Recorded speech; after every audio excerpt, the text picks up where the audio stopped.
બગોદર પોલીસે આંબારાંબામાં જુગારધામ પર દરોડો પાડ્યો, 5 શખ્સોને ઝડપી પાડ્યા। બગોદર પોલીસની મોટી કાર્યવાહી, જેમાં રોકડ રકમ સહિત કુલ 7 સામે ગુનો નોંધાયો છે। પોરબંદર જિલ્લામાં જુગારની બદી ડામવા માટે બગોદર પોલીસે લાલાક કરી છે। બાતમીના આધારે આંબારાંબા ગામના ચોક પાસે ગલીમાં ચાલતા જુગારધામ પર પોલીસ ત્રાટકી 5 શખ્સોને રંગેહાથ ઝડપી લીધા છે અને 16,350નો મુદ્દામાલ કબજે કરવામાં આવ્યો છે।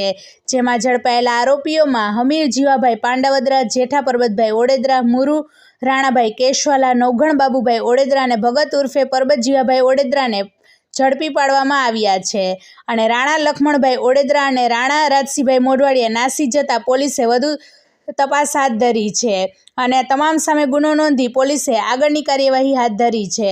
રિપોર્ટર સિદ્ધાર્થ બુદ્ધદેવ, પોરબંદર। વધુ સમાચાર જોવા માટે અમારી યુટ્યુબ ચેનલને સબસ્ક્રાઇબ કરો અને અમારા ફેસબુક પેજ અને ઇન્સ્ટાગ્રામ પેજને ફોલો કરો।